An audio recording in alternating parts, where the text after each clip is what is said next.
Good afternoon, Dr. Fobi.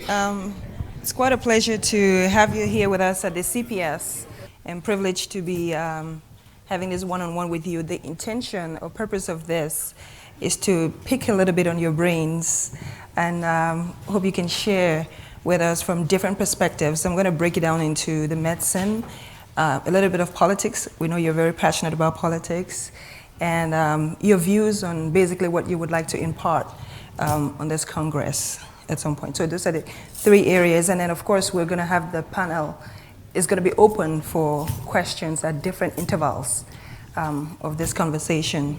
So Dr. Fobi, I know you are such a successful gentleman, well accomplished.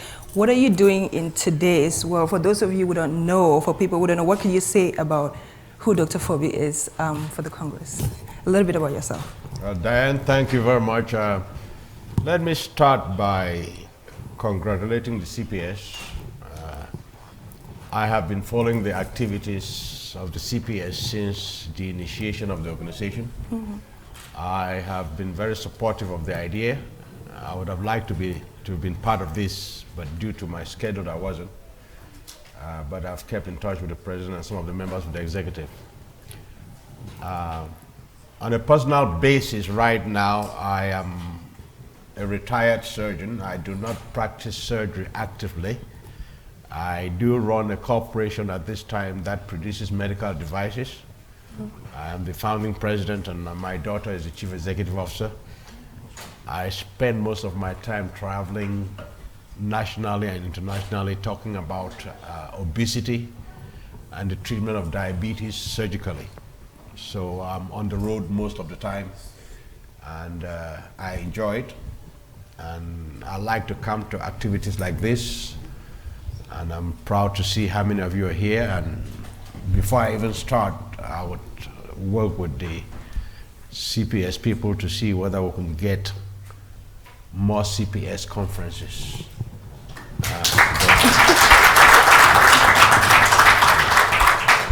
Awesome, awesome. Talking about obesity, that's something that you've been very passionate about. And based on your background, you say you landed in this area by chance, almost. You had a patient back in history that landed you into this area. Yes. But obesity, you describe it as one of the worst prejudices that still exist in this arena. And it's still almost a taboo subject to talk about.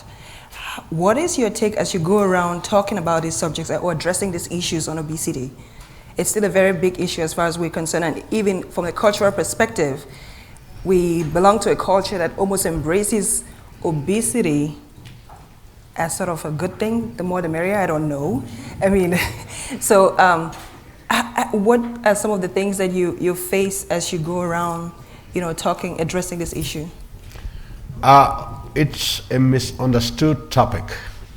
Those who have followed me will know that about 38 years ago, I said obesity was a disease, and I was looked at as a quack. And those of you who've been following the news, you know that 2 or 3 weeks ago, the American Medical Association came out and said obesity is a disease. Yes. So you get vindicated with time. At the time when I said that the only treatment for obesity that was effective was surgical, nobody appreciated it, but as you can see, that is the most common abdominal surgery done worldwide right now is obesity surgery. So I did not come from Cameroon to do obesity surgery. I came in and I trained as a trauma surgeon, and I went and worked with Professor Norman Go and Dan Muna and Michael Fonter at the clinic in Yaoundé for 3 months, and I did a 3-month stage in Eboloa. And I wanted to come back and find out what I would do. But somewhere in my academic life, I found out that obesity could be treated surgically, and my whole life turned around, and obesity has become a major topic. It is a disease, it's a genetic inheritance. I can tell you, you know friends who are skinny, and they can put away some food and they will be skinny. I know friends who are overweight and they go on a diet and they gain weight. Mm-hmm. Mainly it's a genetic makeup theoretically, we feel that the genes were inherited during the time of starvation, where people could live on a small quantity of food. And so the body over centuries adapted. And if you inherit that gene, then you're very efficient. That means you can live on 1 plantain a day. That's why if you see a second generation of Cameroonians, Honorable Tui was with me last night, you saw some of the genes in my family as they were getting big, because they came from Cameroon, where we used to eat bitter leaf and cocoa. Now they're having chicken, eggs, and everything. And so they're getting more calories now than their body is used to. So, but that would be a nice topic. So that's an interesting area. But I want to leave here and say obesity is a medical problem. Obesity causes diabetes. 90% of those with adult onset diabetes are due to obesity. Surgery works. I don't do surgery, so I'm not promoting it because I want your business. And surgery is the only effective long-term treatment. And in the next couple of months and years, you'll be hearing about most diabetics who have type 2 diabetes being treated surgically. I had the surgery myself because I had diabetes. And I was walking around talking to everybody in 2011 when I was flying back from Dubai. I'd just been to Daman. And I said, this has got to be hypocritical. You cannot be treating yourself with medications for diabetes and you're telling everybody the surgery does cures it. So I called one of my young doctors, and I was 208 pounds at that time. Everybody liked the big way I looked and everything. And I had the surgery. I lost 70 pounds. I'm 140 now. Wow. And I have maintained my weight at 140 pounds now for 2 years. I went to Cameroon in 2012, and everybody in my family came to see me, and they were sure I was dying. That's why I came home. And they were all walking behind me. You know, they're used to Dr. Fobi coming in at 210 pounds with a big aguada and everything. And then they see this guy walking around at 140 pounds, and that man is dying. He's come to say goodbye to you. So the only way I could prove to them I took a bus and took my family, about 42 of them, to Semer Beach, and when they saw me jump in the sea and swim, and then they said, well, he does still have some energy. So I had to make a trip back there this April so they can see me again. And so for the first time, they do believe that I am healthier, and I can get down and do the Bariatec at the floor better than most of them. I guess I'll take this opportunity to compliment you, Dr. Fobi. You look fabulous. I mean, I saw you and I had to comment to someone that I almost did not recognize you. So good job, great job. I hope to benefit from the Fobi power someday. I'm very open about it, you know, so great job. But as we move on to other areas, you know, you say you're not practicing right now. Let's talk about some of the success principles or some of the things that have taken you this far. As you go up the ladder, or have been up the ladder really, we want to think that sometimes they say the top is a little lonely. How do you try to pull people in, at least people from your community? How do you get them to follow that path that you've been on? Well, I'll tell you, it takes a lot of discipline.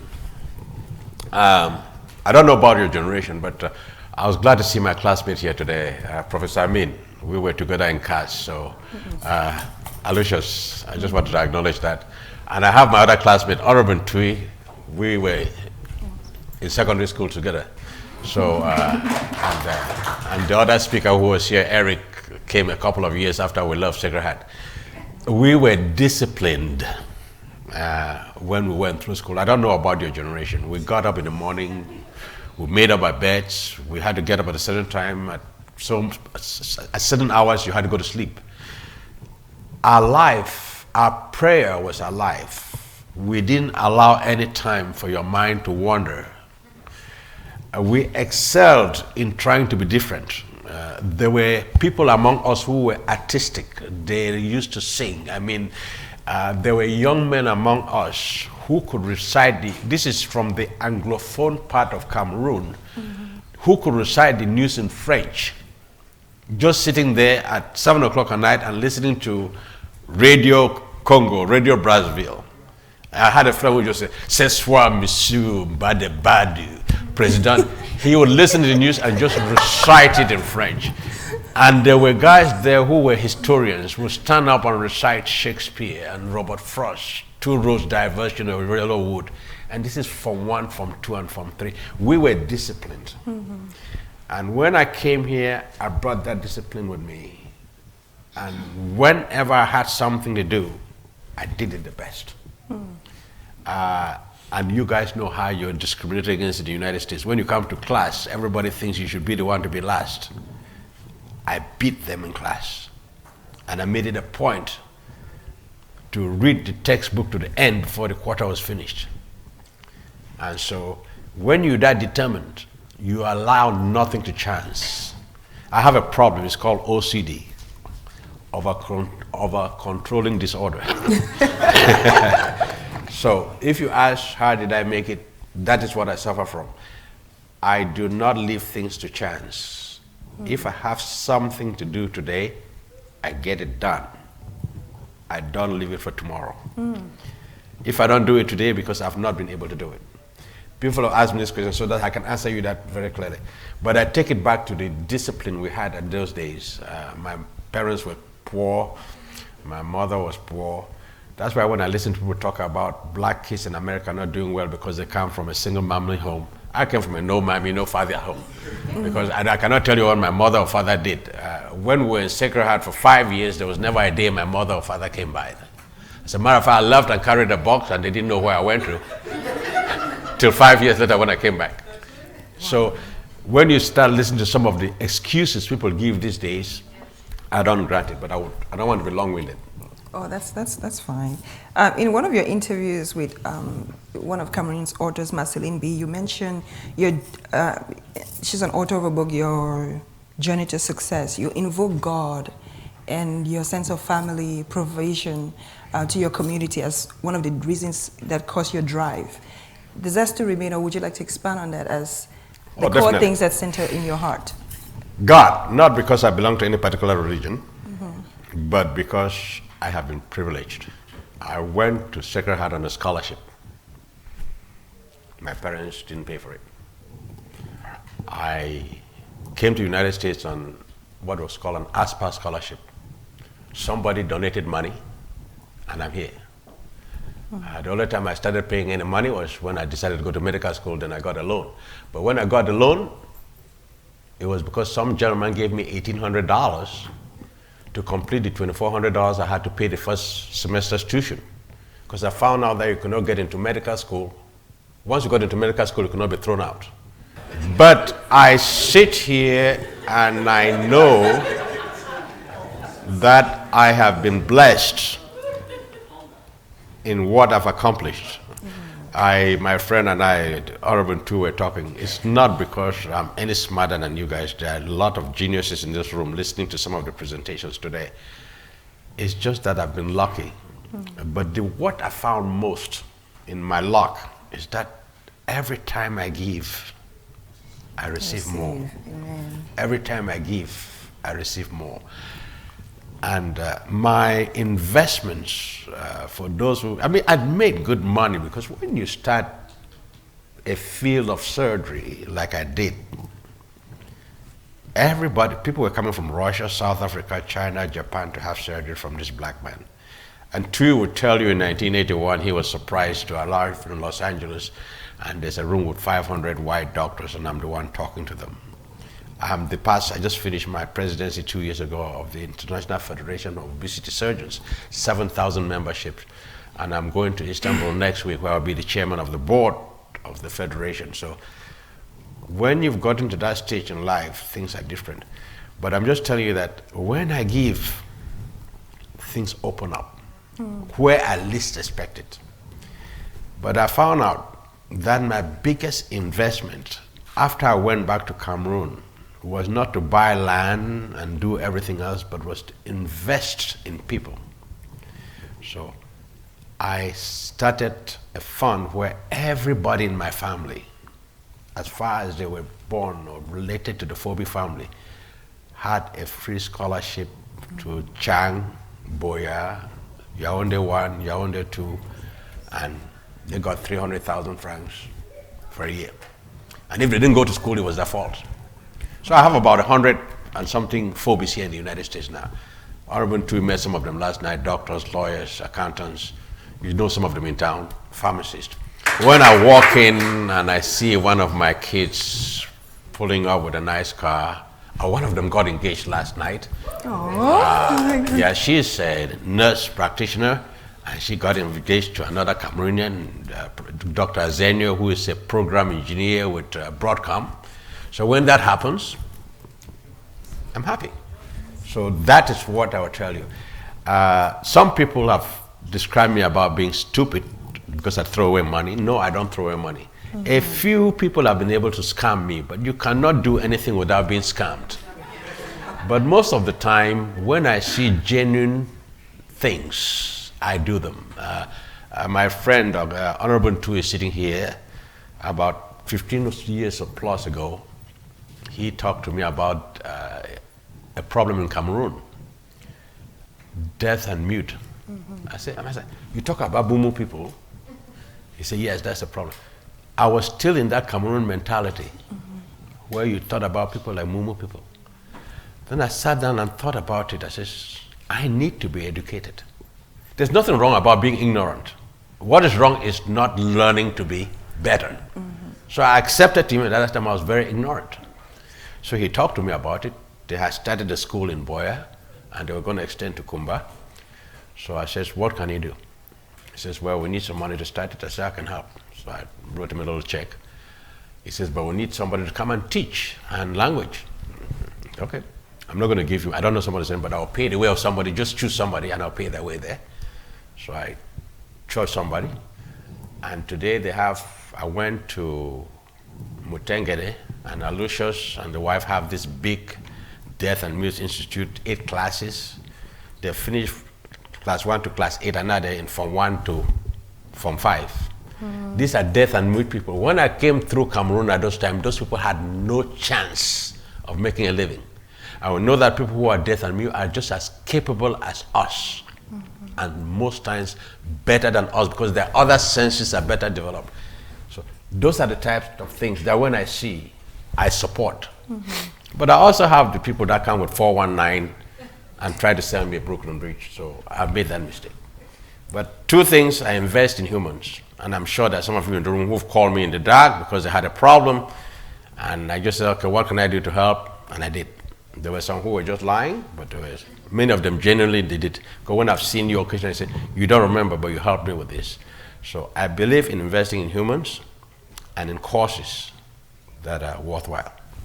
That's quite a noble cause and a noble approach towards giving back to the community. And I guess I would have to also acknowledge the deaf and dumb community that I have been a part of. I've partook in some of their fundraising events with, is it the... Ms. Bibum. Yes, the Bibums. Yes. You know, so great job. Let's give him a hand. Yeah. So I would like you, since we're talking about charity and giving back, what are some of those specific challenges that you've had? I know you also have the Hosanna, is it the Hosanna Foundation at high school? No, let me tell you, I'll answer this question indirectly because they threw it at Eric and Alicia's, they missed it. Yes. What do we need to take business back in Cameroon? Right. I think we need CPS.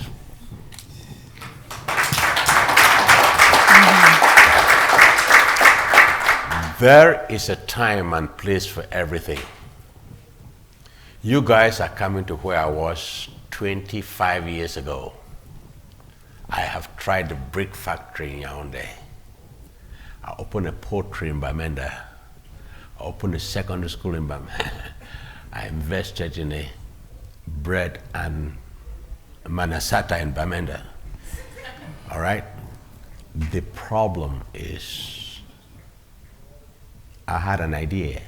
It was great. But who was going to implement it? And what is the priority of the person at the other end where you're sending the money? So it is nice when I come here and I listen to my friends from the petroleum industry talking. I listen to an economist talking. Then I know that people with whom I can network, we have something in common. When I did those things, I had a foundation. At one point, I had $250,000 foundation to support those types of activities in Cameroon. That was a yearly amount. But all of that money, I cannot show you a penny for it. My biggest investment in Cameroon was Amity Bank. I put up the first 10% to Amity Bank because Tasha was my classmate. And you know where I went to Cameroon last year. Of my 30 million francs that I put in Amity Bank, Bank Atlantic told me it was worth nothing. So what I'm trying to tell you, I'm not trying to discourage you. There's a time and place for everything. And I think you guys are just getting to that stage. Number two, what Eric has found, and he was going to tell you, is he is not going to start Santa Inc. sitting here in Washington and having, he is going to be there on location and making sure it runs. So if you want to invest in Cameroon, you have to be there on location, be willing to make sure it works. The Cameroon environment is not fertile for outside investors. They will eat you up. Your own brother will eat you up. Your own sister will eat you up. They have their own priorities. I mean, you can go there and you want to bake bread, you want to make bricks, but the man has 2 kids that needs to go to school and he needs to feed. Those kids are going to be fed before that money goes in the brick. Absolutely. I mean, I can talk about this, but I'm just saying we need CPS. So when we get together and we know what we're going to do, and what's going to happen is eventually, once this corporation gets good, and I feel safe enough to go back to Cameroon, what happened in America? America was developed by individual entrepreneurs. When I'm seeing some of the Phobis here in Los Angeles, when I was at a foundation 2 weeks ago, I'm beginning to see a couple of Cameroonians who are into the thousands and approaching the $1 million range.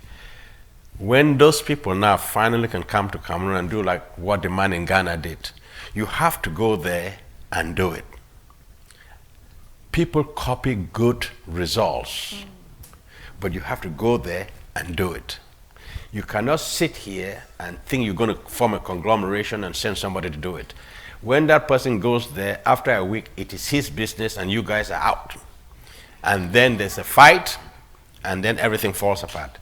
But it's going to take a critical number for some of us in the room here to get to that stage where you can say, I have a certain amount of money that my family is guaranteed to get a month. And then I'm going to take the other 700,000, $1 million, and I'm going to do a business in Cameroon.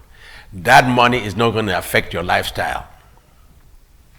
When you have that leverage and that freedom to invest without the threat, and you know that you're going there to make money because the return in Africa is high, but at the same time, you're going to be there to supervise it, we're going to be successful. Absolutely. Yeah. So I guess you would have to agree that the time is, we're getting to that time, the time is now? We're getting there. I see the seats in the room. I see the faces in the room. Like I said, Eric was saying something that I would have said needed to be done. Already, he was thinking about doing it. In Cameroon, he may not be wrong. In Cameroon, you have to be dealing with the politicians because I just talked with a young man here in town who went in with a big project, almost $1 billion project. And the group there wanted a high percentage of the project. I mean, come on. People coming with money and you're sitting there on your rear end and you want 80% of the project. That is the problem. And if you don't give them 80%, the project doesn't get approved, it doesn't go anywhere. So going back to Cameroon, you have to select projects that don't necessarily need a lot of government approval. Correct. Like opening a brick factory might not, opening a bakery might not. But if you have anything that might need anything, you're going to run into problems. Because the people there, like the professor said, they want to be dues. And when you due, you don't make your money from that 250,000 civil servant allowance. You make it from the money that you get by stopping anybody from making progress. Go. Absolutely. So talking about the political approach, that would bring me into your political views. I know you're a little bit passionate about politics and you've supported a few candidates in the past. I'm not. Now let me put this. We're not going to talk about that? No. I'm not passionate about politics. Okay, you're not. I'm a businessman, and I'm a Republican registered. I became a Republican when Reagan was president. some of you have seen my house, you come and see a picture of me, Dr. Mr. Reagan. But when Obama came in, I became a neutral candidate because I mean, blood is thicker than water. And particularly now the way the Republican Party is going, I don't want to have anything to do with them. So, no, many people don't understand, but I'll take a minute here to tell you this. And let me not take too much time. Tell me to stop and I can quit, because people can always talk to me at any time. I'm not as unreachable as most of you think. I'm available. I might not take your calls because there's so many of them, but I'm available. But I don't like politics. It stinks. We have to deal with it because somebody has to control the country. I did not get involved in politics in Cameroon. I got involved in a social democratic movement in Cameroon. I happened to be on my way to Cameroon, and I was talking to my friend who was like a father, Mr. Nanga, who was in the hospital sick in London, and he was telling me, Doc, I'm dying from some sort of cancer. And when I landed in Cameroon, the people were even telling me that Mr. Nanga was running out of the country because he had cancer. You see how ignorant Cameroonians are. Because there was a new party being launched, not knowing the man was there because he was sick. And when I got there, I found out SDF had just launched something on the 20th of May, and I arrived on June 1st. Well, if you know, during this time, most of you didn't know about me, but I was already known internationally for my work. I'll fly to Japan, I'll be picked up with a limousine, I'll go to Belgium, I'll be picked up. But when I come to Cameroon at the airport, I'll be walking in there with a little white boy. They would escort the white boy, and they would take me and open my bag, and I just felt so dehumanized. And I wanted to bring change in that country. So when I met this young man, who was at that time Mr. Ebibi, lawyer Senze, Wakai, and the gentleman I called the prisoner with no agenda, Mr. Mokong, I was impressed. I wrote them a check the first day for 200,000, and when I got to the airport, I sent them another 500,000.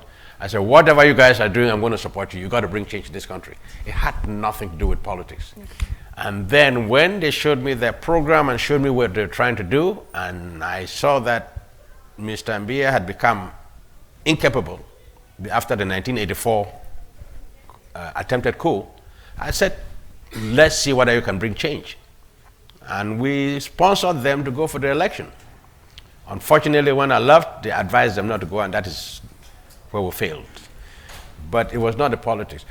Once it started becoming political, everybody now had associated me with politics. I supported the idea of change. But as you know, I don't want an African president to serve for 20 years, so I don't want a SDF chairman who serves for 20 years. So I tell them that easily. I don't have an obligation to anybody. If somebody stands today, and you used to use the word here, disruptive thinking, I think the only way you're going to bring change in Cameroon is by force. We need another John Frundi to stand up tomorrow and be willing to die. Even though you say what was happening in Tunisia and in Egypt did not go in Cameroon because nobody has stood up. That country is broiling for change. And if you didn't see, you saw the statistics there. Most countries have poor people, uneducated people. Cameroon has educated, unemployed people on the street. So when you're in Douala and you cannot go from one point to the other with all those guys on the Ben skin, those are not Bambe boys. Those are university graduates. And that is why the mayor or the governor of Douala cannot really control them.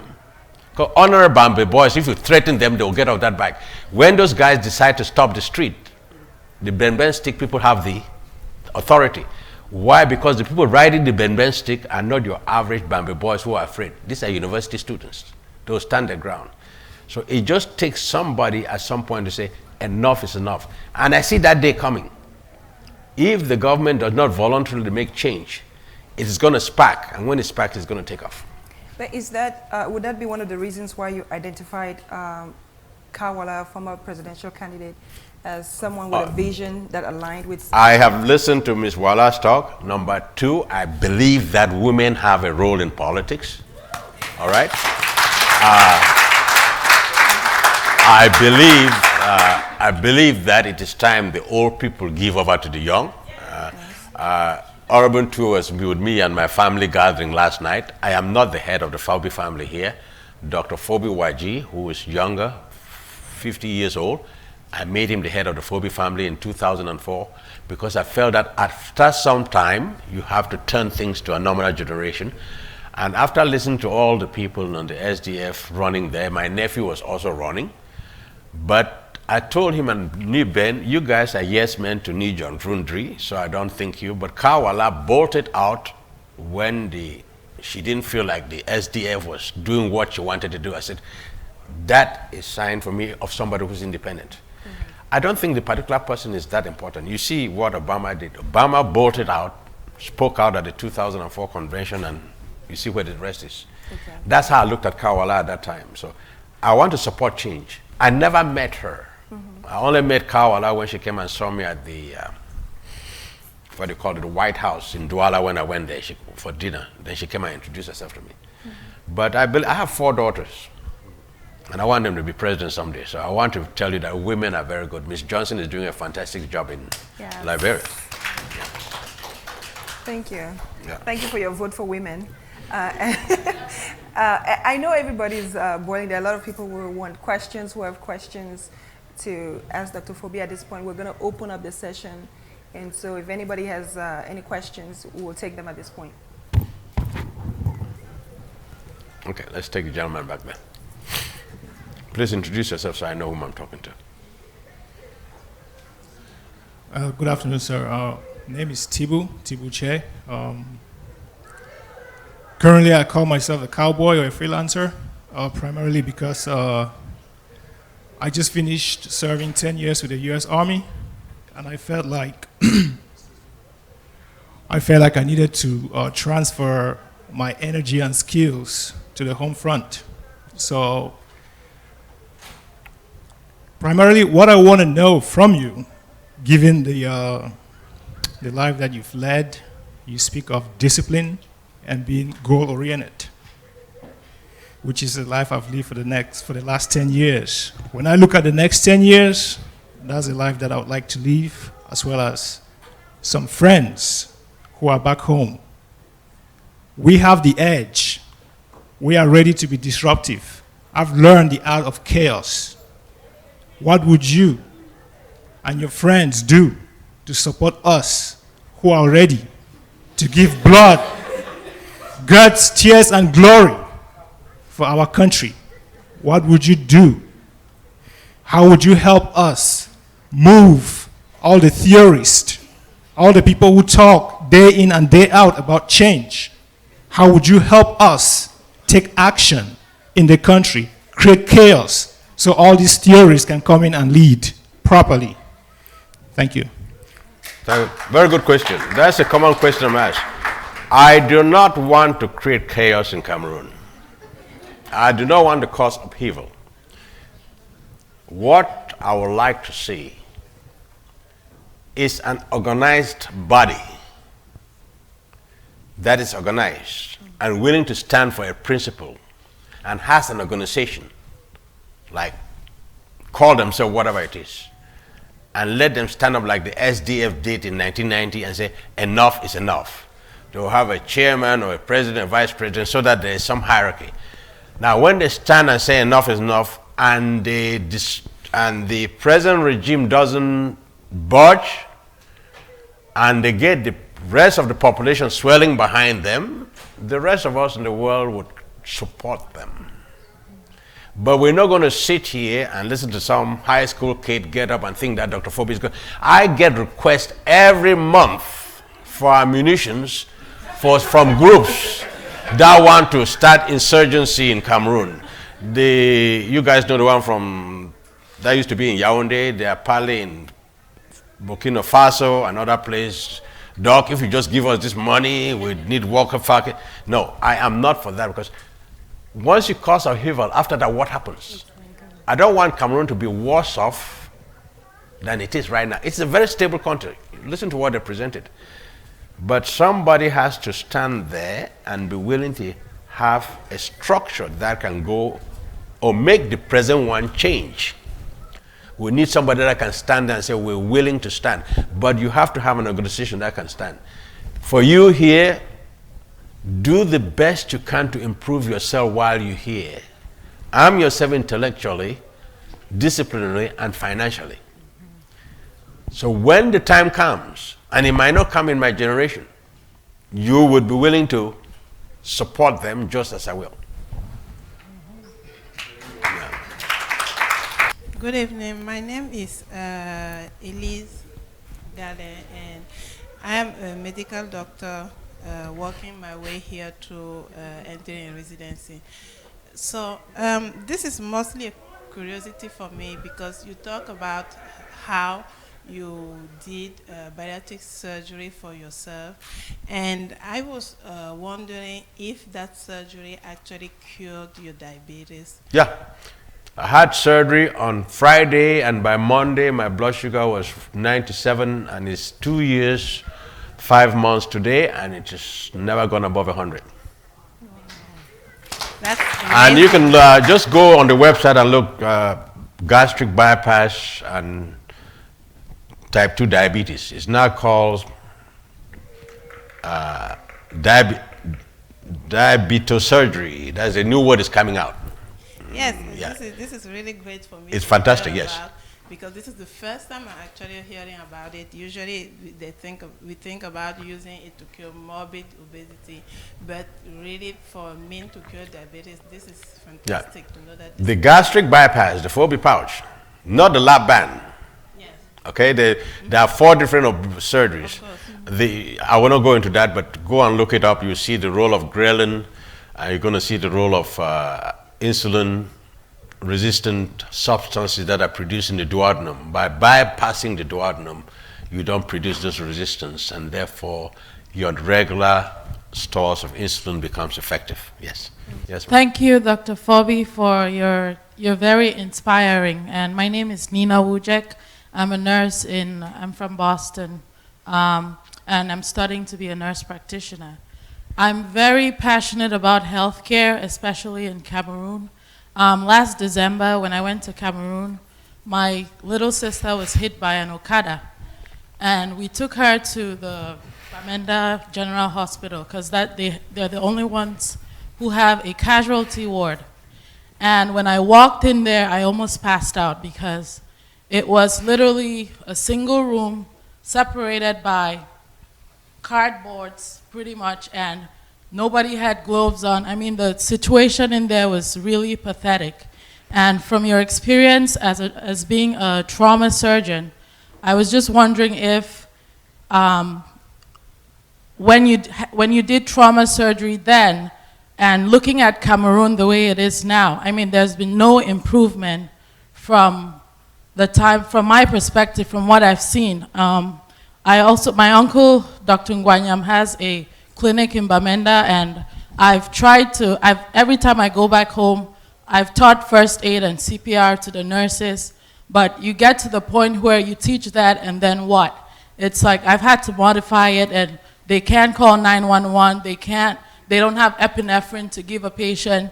So you get to a point where it's like you do this, and then what? So what do you think about trauma and emergency services in Cameroon, and what can we health professionals do to make the situation a little bit better for the inhabitants of Cameroon? Thank you.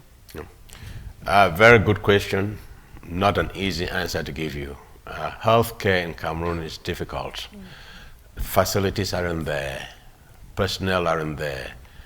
The gentleman who spoke at the corner there was very interesting. What is the incentive for doctors to practice medicine rather than do this? What is this? There's no incentive for people to practice there. And those in private practice don't make money from trauma patients because trauma patients are not going to pay. These are normally people who come in with no insurance. So I have been there. When I worked in the Bolowa, I was able to deal with trauma. And there are many of you who are helping. But that is something that has to come under government auspices. You can just help with a little sprinkle of water by taking medications and give them. But I don't have an answer for it. I am hoping if God permits me and my FDA approval for my device goes through and my daughter takes over the corporation, I'm hoping to personally open a hospital, prototype hospital. I've not chosen the location yet in Cameroon, and hope that other people will replicate it. I cannot do one for the whole country. That's the only way I think I can go. I've been invited to participate in some other hospital ventures, but I have a device company. We're going through FDA approval, which is being submitted as I talk here now. And once they get approved, then my expertise is not needed and my daughter will be running the company. Then I will look at Cameroon, and the only way I think I can help in Cameroon is either go and work for charity in a hospital there or open a hospital there where I can show them how a hospital can be run. And hopefully that will answer your question. Yeah. Doug, you talk about hoping that your daughter will take over. Yes. It brings me to a good question. What do you think is the best way to transfer knowledge or transfer information to the next generation? Because one thing we're seeing is a lot of people are taking with them what they've acquired or what they know, Yes. which we talked about remittance sometime earlier today. So what is the best way to pass it on? Investment, I answered that question earlier. Okay. Investment in people. Investment in people. If Eric wants to go home and open Santa Incorporated, and while he was here in the World Bank, he's not educated anybody from Santa to do bookkeeping or to do this, then he's going to be the one person that does the book, runs the management, and that thing is going to fail. So what I have done in my life, and I tell how do you transfer technology, is educate, invest in people. Don't know strangers. Look in your family. Train somebody there to be a pharmacist. Train somebody to be a nurse. Train somebody to be a doctor, to teacher, a law enforcer. Bring somebody here and help him to go to the military. That is how you transfer knowledge. It is like having fruits in the garden. When they're ripe and you're hungry, you just go and harvest. But if you sit there and just say, well, today I'm hungry, I'm going to plant a mango, thank God you're not going to get any damn thing. All right? And talking about that, there's a point I have to make, because I think I'm going to cut myself off because I've been talking for 30 minutes and I know there are people behind me. Death is not what we should celebrate. Life is what we should celebrate. And if I walk out of here today, one of the biggest things I've learned from my Jewish friends and the schools alumni I belong in is life insurance creates wealth. It's one of the few gambling tools that pays. It eventually pays. You can play the lotto for 20 years and you never win. But if you buy a life insurance, you're going to die. If anybody wants to bet me against that, no. So when you die, that life insurance is going to pay. And that is how wealthy Americans, middle class and upper class Americans create wealth. When you're 29, 30 today, you can get $1 million insurance for less than $20 a month. It may sound like too much money, but every day here in Washington, there's a young Cameroonian between the age of 25 and 50 dying. Can you imagine that of the last 30 who have died, if each of them generated $1 million in life insurance benefit, Cameroonians would have some money? That is the surest way of gambling. I'm not an insurance agent. I saw somebody with cards out there. I'm not trying to promote your business. All right, there it is. But that is the surest way of gambling. Number two, if you have parents at home, send them money. Let them buy that little tobacco, that little yam, and that little oil. Don't wait till mama dies. Then you leave here with $3 million to go and do death celebration at home. Spending more money on that death celebration that woman received from you all her life. I am sick and tired of that. And then you say, how do you transfer information? With my experience, that's the information I'm transferring to you. Don't waste the money taking it to Cameroon to celebrate a death or to bury somebody. That person is dead. He's ash. You're just going to show off. And the people are going to come and drink your mimbo, eat your food, and laugh at you when you leave. So don't think you're going to impress anybody in Cameroon by showing up there and doing a $10 million death celebration. But you can impress them if you just send 10,000 francs every month to mama or to papa, or that person you think that you might go and bury when they die. So I want to give you that as my advice. Then those of you in the room who are married, don't tell me I love my wife if you're going to leave that wife with a house and children with no support. So I hate my Cameroon people who have wakes. Let's raise money to send Chenjo home. Damn hell, Chenjo is going to die. Let him buy some life insurance. So if he wants his body cremated, that body is cremated. If he wants his body to go to Cameroon, it goes. But that also leaves money for his wife and the children. And when he's dead, the least is $25,000 that the wife and the child will have. And if he was smart, it would be $1 million. And that wife and those children will know they had a father.